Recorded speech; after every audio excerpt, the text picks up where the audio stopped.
Welcome back to Lunch Break, this series where we talk about trending topics on your lunch break. Girly pops. Do we remember the whole performative males epidemic a couple of months ago? I cried at Phoebe Bridgers in the shower, and I listened to Harriet Tubman, Susan B. Anthony, Maya Angelou. My socks are Evie.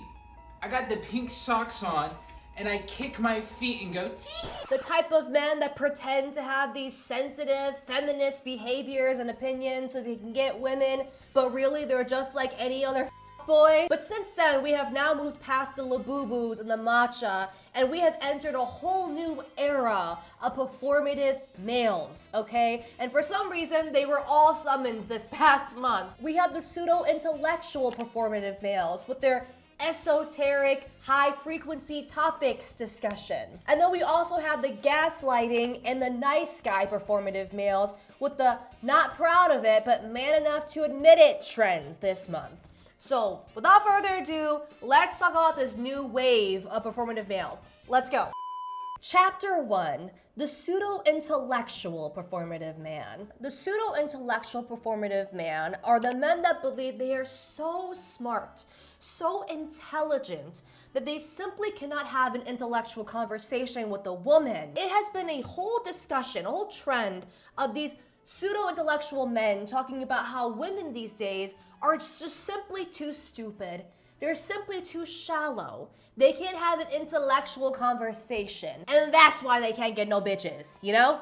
Here's a perfect example of exactly what I mean.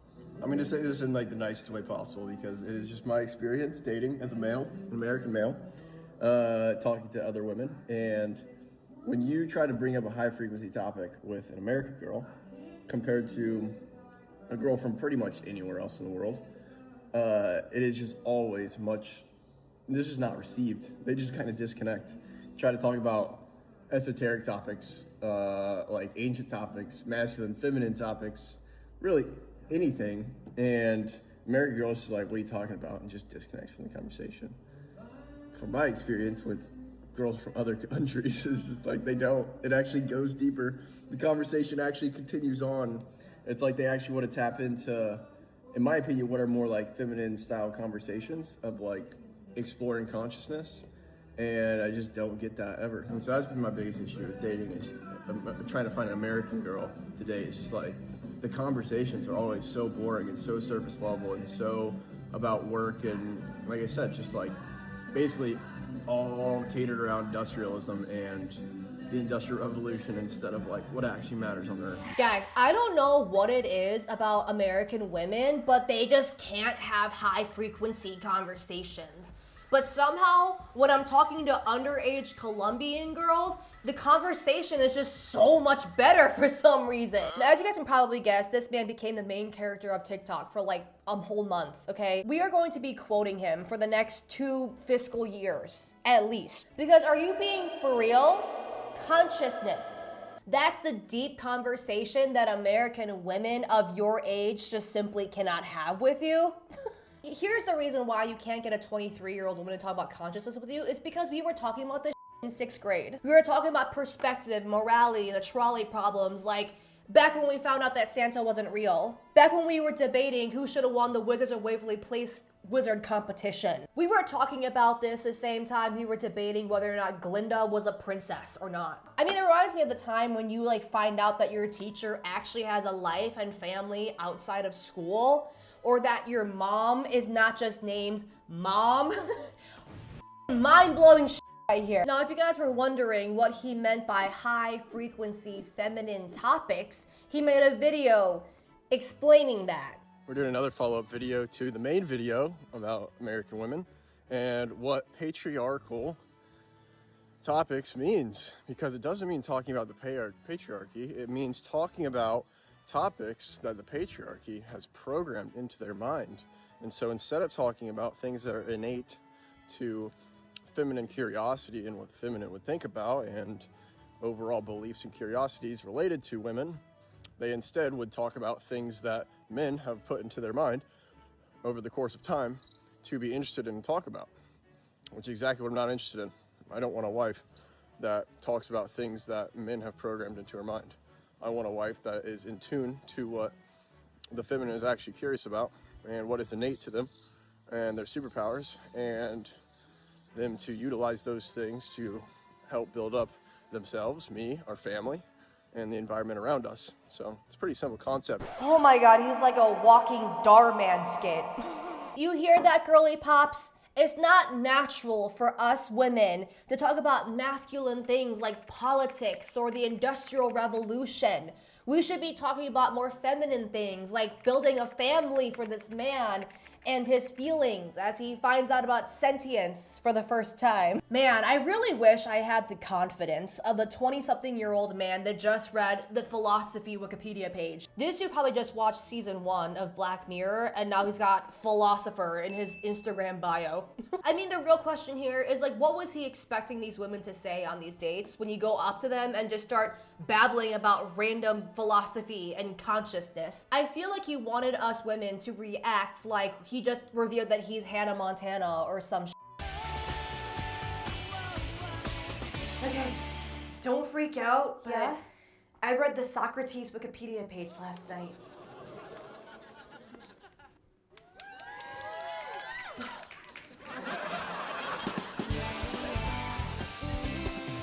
She's really good. And then we have this man right here who talks about how women just can't have deeper intellectual conversations. Are there any women left that can have an intellectual conversation? Are there any of you that can take it one level, just one level, beneath the surface? And then we have this creator here who asked him in the comment section, what does he define as these intellectual, deeper conversations? And he says, my go-to is asking how they think the pyramids were built.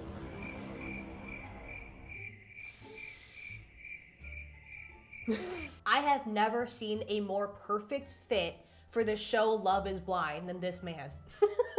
The type of pretentiousness that he has, oh, spot on. If you guys don't know, there was like a whole joke on TikTok a couple of years ago that says that men are not having deep thoughts. They're not trying to make elaborate schemes to cheat and be terrible people. They're usually thinking about the Roman Empire. Every man thinks about the Roman Empire. And now it's like a meme. It's like a saying that people say. I feel like these men, especially this man, they took that Roman Empire thing to a whole new level. Pseudo-intellectuals are always like really attracted to things like consciousness and morality and philosophy and, oh, how was this built? Like open-ended questions like that, because it makes them feel like they're super smart, but there's not really that much research or like a way to prove these people wrong, because they're just a bunch of theories and conversations you can have at 2 a.m. I know this man loves History Channel after 10 p.m. You know, those classic intellectual shows like Bigfoot Hunters and The Curse of Oak Island and American Digger. I guarantee you this man heavily debates if a hot dog is a sandwich in every single corporate meeting, okay? He's got 5 fun facts on deck every single time. Now look, I have an intellectual question for this man, okay? Does he prefer the lyrics from Jelly Roll or Imagine Dragons? Because I know he loves them both. Next, we have this man who complains about how he can't get girls that are his type because they aren't spontaneous enough. You know what sucks about dating? I'm attracted to girly girls. And girly girls are the ones that don't know how to have fun. Like, they don't do spontaneous stuff. Like, I want to go on a hike. I want to go rock climbing. I want to go to the beach and go swim in the water. Like, they don't even do that. Okay, sorry, we don't want to go hiking. We were too busy discussing esoteric high-frequency topics like the pyramids. I mean, at this point, is that really your type if you genuinely have 0 things in common with them? Also, I find it hard to believe that he can't find a hot girly girl that is willing to go hiking and is super spontaneous. My answer to his problems is just date an Aquarius, okay? Best of both worlds. Don't knock it until you try it. And then we have this man right here, who in my opinion is the textbook definition of a pseudo-intellectual performative man.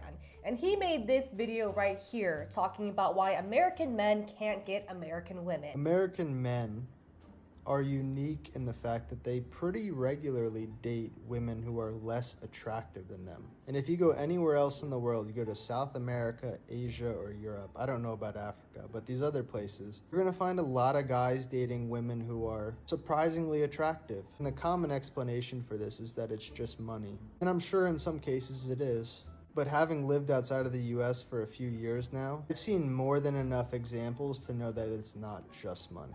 Actually, what it is that in other parts of the world, women are much more realistic about where they stand. If you ever watch like street interviews, these interviews are dumb, but you know, they do the street interviews in like Japan and China, wherever, where they'll like interview a girl and they'll be like, rate yourself 1 to 10 in terms of attractiveness. The girls are remarkably humble, but then you go to America and 80% of women think that they're in the top 20% of attractiveness. It's almost like because this collective delusion is so pervasive that it's actually become the reality.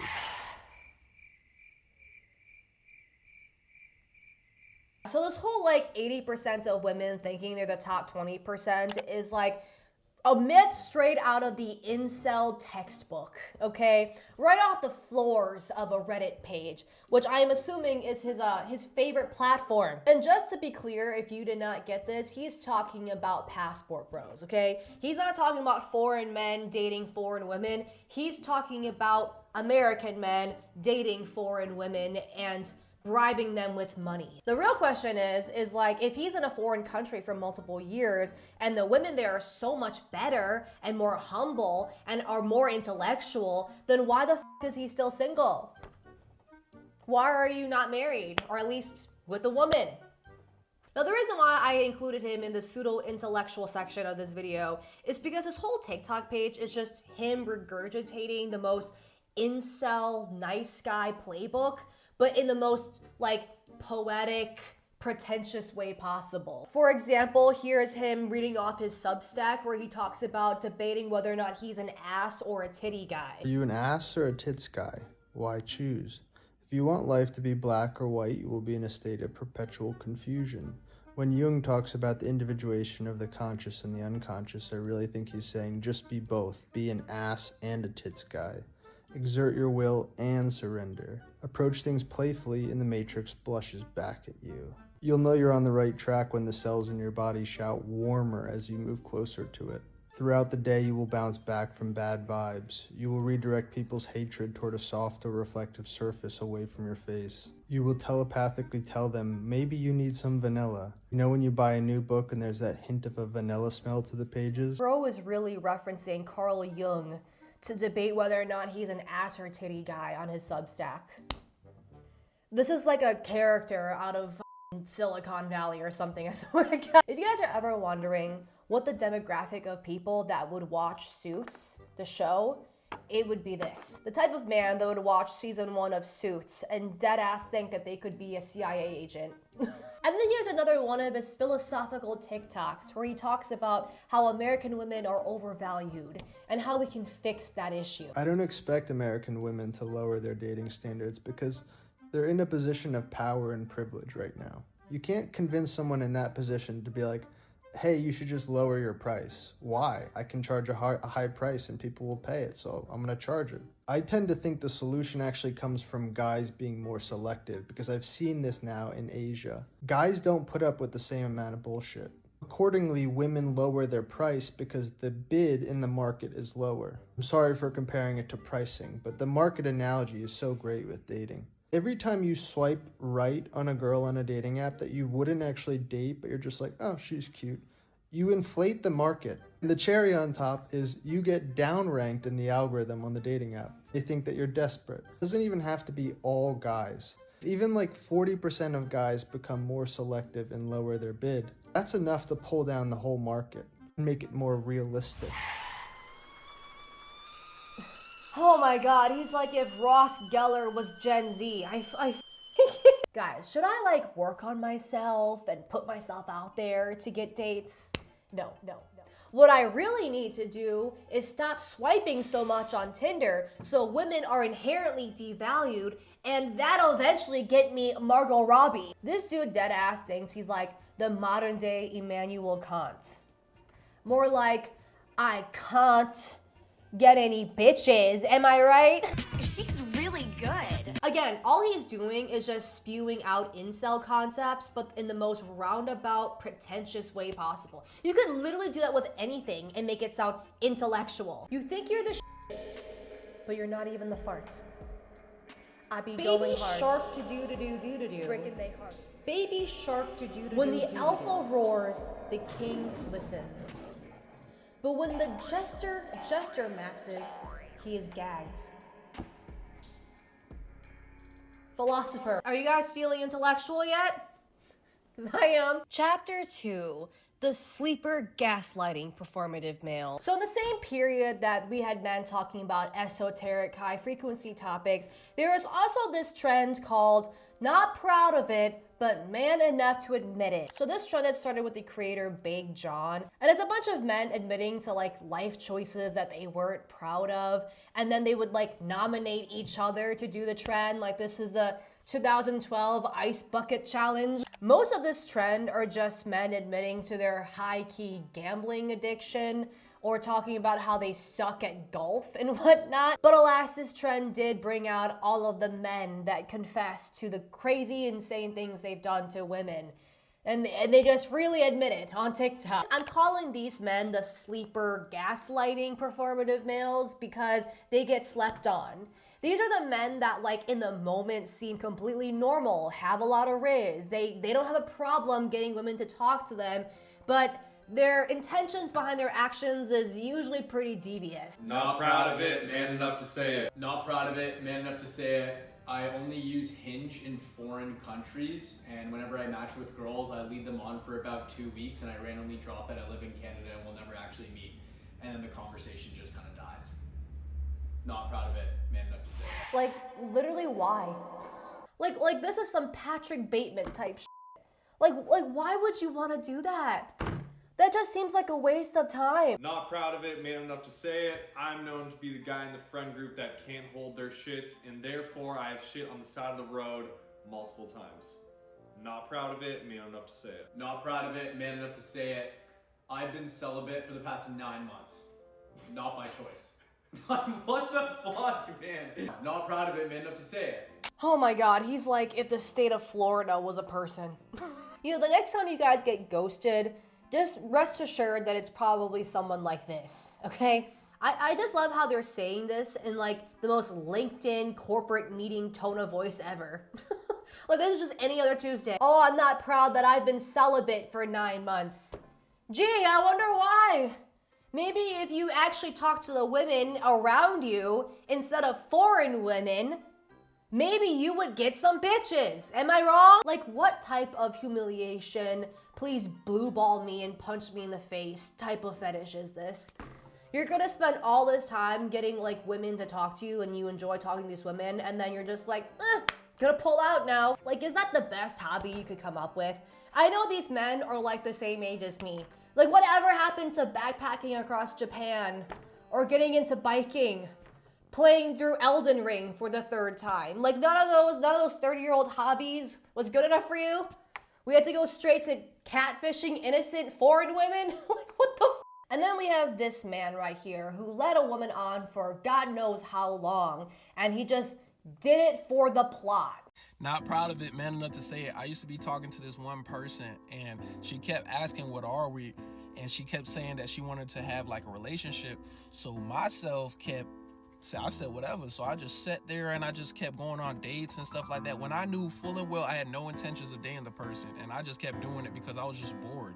Like last summer I wasn't really like training like that because of my ankles, so I just had so much like free time.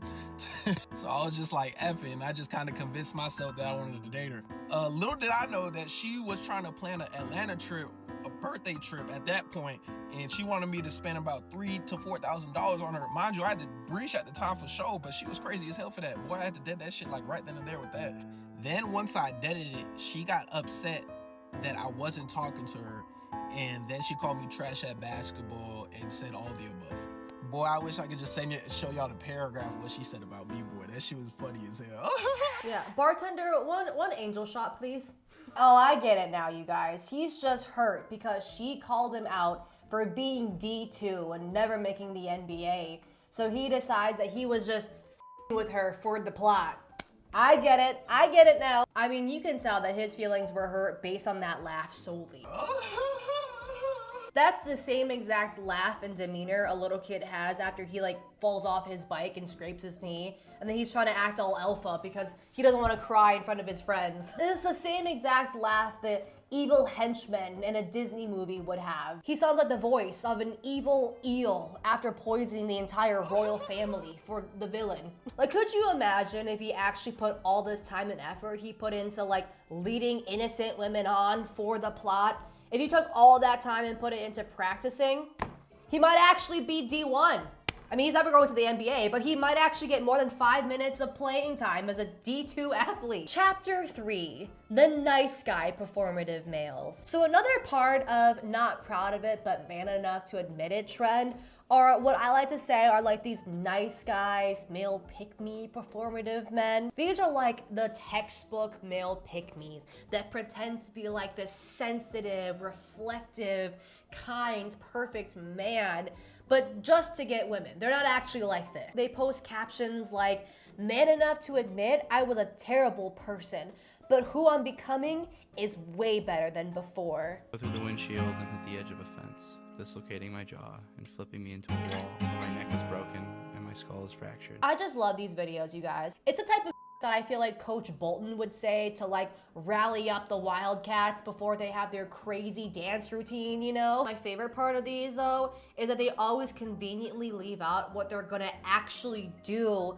to make themselves better, you know? I don't know, it's like every single one of these videos is like them in the car when it's raining or them bench pressing at the gym. Like, what did you do wrong?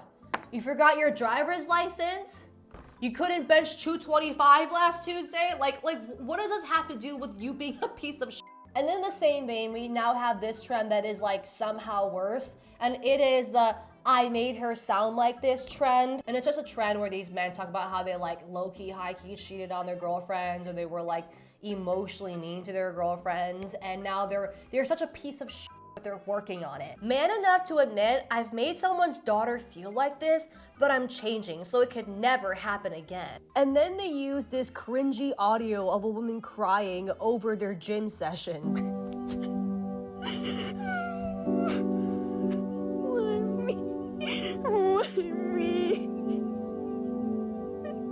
And then here's some more of the same types of videos. And you fucking promised you wouldn't hurt me, and you lied. And I thought you wouldn't do that. And I thought someone genuinely cared about me. I just can't imagine anybody having any type of like reflective thoughts while doing this stupid ass exercise right here. Like, I understand to an extent doing this on the bench press, but like what the f are we doing? Let's be real. You weren't having these pondering thoughts when you were at the gym or when you were driving in the rain. You were having these thoughts when it's 2 a.m. scrolling on Instagram. Could you imagine if they started filming these inspirational TikToks in the places that they had these pondering thoughts in? You fucking promised you wouldn't hurt me, and you lied. And I thought you wouldn't do that. And I thought someone genuinely cared about me, and I was wrong. Okay, so next in the man enough to admit it trend, we have the I'm too perfect / flaws trend. And it's this trend where men will like confess to their flaws and whatnot, but it's like the most performative shit that you would see in like a smut novel or something. Okay, I admit it. I get irritated easily. I'm sensitive. I hate being yelled at. I hate being left on delivered red. I love too hard. I'm a certified yapper, but once my feelings get hurt, I'll get quiet.